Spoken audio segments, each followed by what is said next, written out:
मान लो लड़की वालों ने बोल दिया कि मतलब ज़बरदस्ती दहेज की वो थी, मांग की जा रही थी, तो सिंस प्रूफ भी नहीं होता है, तो लड़के वाले इस केस में अपने आप को डिफेंड कैसे करते हैं अगर वो लोग मतलब उन्होंने मांग करी भी नहीं है?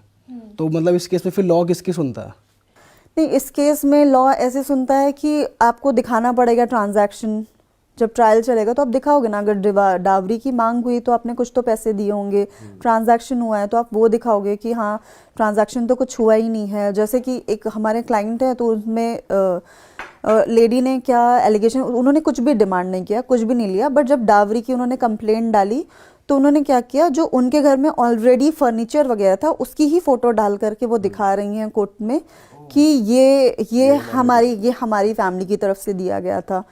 तो द गाय वो स्मार्ट, उसके पास सारी रिसीट्स थी, बिल्स थी, उसने सब कोर्ट में प्रोड्यूस किया कि ये देखिए ये 2009 में मेरी शादी 19 में मेरी शादी से पहले का ये फर्नीचर है, ये सारी चीज़ें मैं सारे रिसीट्स रखता हूँ और ये सब तो इन्होंने दिया ही नहीं है मुझे। बैंक का ट्रांजैक्शन दे लीजिए, कुछ नहीं है, शादी की वीडियोग्राफी है आप देख लीजिए, कुछ भी कोई डिमांड नहीं है। और रही बात अगर ये बोल रहे हैं कि मेरी फैमिली को कॉल करके पैसे मांगने हैं, तो आप देख लीजिए इस डेट का तो कोई कॉल रिकॉर्ड ही नहीं है।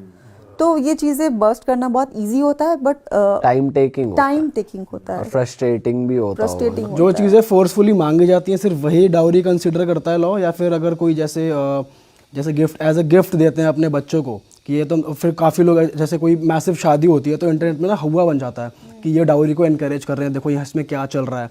तो जो फोर्सफुली मांगा जाता है लॉ सिर्फ उसी को कंसिडर करता है डाउरी, या फिर जो एनीवेज जो चलता रहता है? नहीं, गिफ्ट्स को नहीं कंसिडर करता है एज अ डाउरी। आप अपनी मर्जी से अपनी बेटी या अपने सन इन लॉ को कुछ देना चाह रहे हो या उनकी फैमिली को कुछ देना चाह रहे हो तो that is not considered as dowry. But हाँ, अगर आपसे ज़बरदस्ती मांगा जा रहा है, फिर आपको ब्लैकमेल किया जा रहा है कि अगर ये डिमांड पूरी नहीं करी तो भेज देंगे हम तुमको वापस, तो वो केसेस हैं।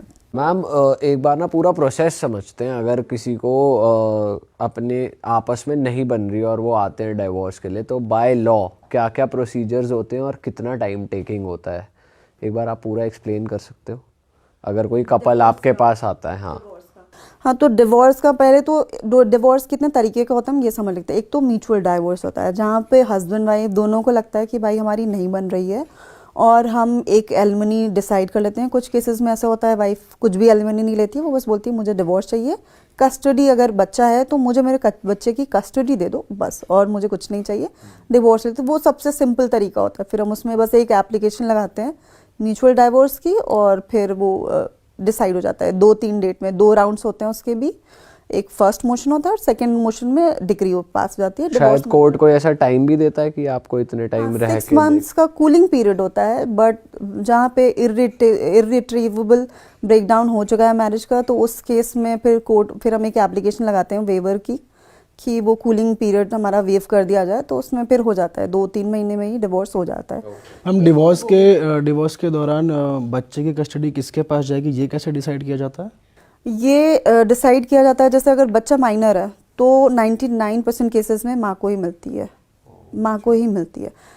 अगर आप ये प्रूव कर लें कि माँ इनकॉम्पिटेंट है, जैसे कि मेंटली अनस्टेबल है या जो भी ये सारे रीजंस हो, कोई ड्रग अब्यूज करती है, ये सारी चीज़ें अगर आप प्रूव कर लें तो एक्सेप्शनल केसेस होंगे, बट अदरवाइज 99% अगर मारती है बच्चों को बहुत ज़्यादा तो भी नहीं, बट ये प्रूव करना बहुत डिफिकल्ट है। ये आप प्रूव कैसे करोगे कि मारती है? जैसे हमारी एक क्लाइंट थी, वो बच्चे को she had bipolar disorder and some other medical conditions also, तो वो बच्चे को अपने ड्राउन कर देती थी।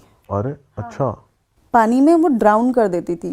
तो वो जो इन लॉज थे उसके, वो कोर्ट में बोलते थे कि she is not mentally fit to take care of the child, but court नहीं सुनता अगर बच्चा माइनर होता है, क्योंकि ये सिर्फ एलिगेशंस है, आपके पास कोई प्रूफ तो नहीं है, कोई वीडियो तो नहीं है, कोई फोटोग्राफ्स हों तो आप प्रूफ कर लो। तो प्रूफ कर रहे हो तो अच्छी बात है, नहीं कर पा रहे हो तो फिर इट्स वेरी डिफिकल्ट। फिर उस केस में माँ को ही मिलता है।